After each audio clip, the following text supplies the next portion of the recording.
Welcome to पाल्याज motivation. अगर हम अपनी शक्तियों का प्रयोग नहीं करते और मेहनत नहीं करते तो उसका परिणाम काफ़ी भयानक तरीके से भुगतना पड़ता है। आज के इस वीडियो में इस बात को हम एक कहानी की मदद से समझते हैं।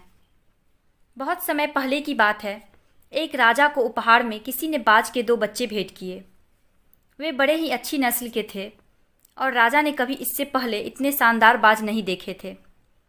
राजा ने उनकी देखभाल के लिए एक अनुभवी आदमी को नियुक्त कर दिया। जब कुछ महीने बीत गए तो राजा ने बाजों को देखने का मन बनाया और उस जगह पहुंच गए जहां उन्हें पाला जा रहा था। राजा ने देखा कि दोनों बाज काफ़ी बड़े हो चुके थे और अब पहले से भी शानदार लग रहे थे। राजा ने बाजों की देखभाल कर रहे आदमी से कहा, मैं इनकी उड़ान देखना चाहता हूँ, तुम इन्हें उड़ने का इशारा करो। आदमी ने ऐसा ही किया। इशारा मिलते ही दोनों बाज उड़ान भरने लगे, पर जहाँ एक बाज आसमान की ऊंचाइयों को छू रहा था वहीं दूसरा कुछ ऊपर जाकर वापस उसी डाल पर आकर बैठ गया जिससे वो उड़ा था।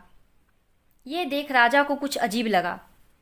क्या बात है, जहाँ एक बाज इतनी अच्छी उड़ान भर रहा है वहीं ये दूसरा बाज उड़ना ही नहीं चाह रहा।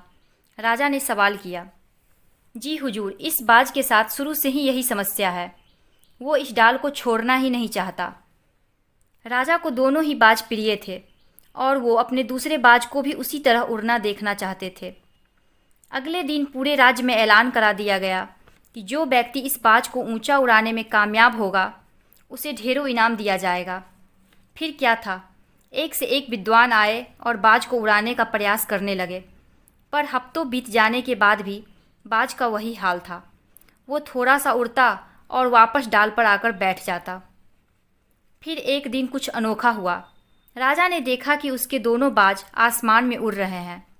उन्हें अपनी आंखों पर यकीन नहीं हुआ और उन्होंने तुरंत उस व्यक्ति का पता लगाने को कहा जिसने ये कारनामा कर दिखाया था। वह व्यक्ति एक किसान था। अगले दिन वह दरबार में हाजिर हुआ। उसे इनाम में स्वर्ण मुद्राएं भेंट करने के बाद राजा ने कहा, मैं तुमसे बहुत प्रसन्न हूँ। बस तुम इतना बताओ कि जो काम बड़े बड़े विद्वान नहीं कर पाए वो तुमने कैसे कर दिखाया। मालिक, मैं तो एक साधारण सा किसान हूँ। मैं ज्ञान की ज़्यादा बातें नहीं जानता। मैंने तो बस वो पेड़ की डाल ही काट दी जिस पर बैठने का बाज आदी हो चुका था, और जब वो डाल ही नहीं रही तो वो भी अपने साथी के साथ ऊपर उड़ने लगा। जीवन में ऊपर उड़ने के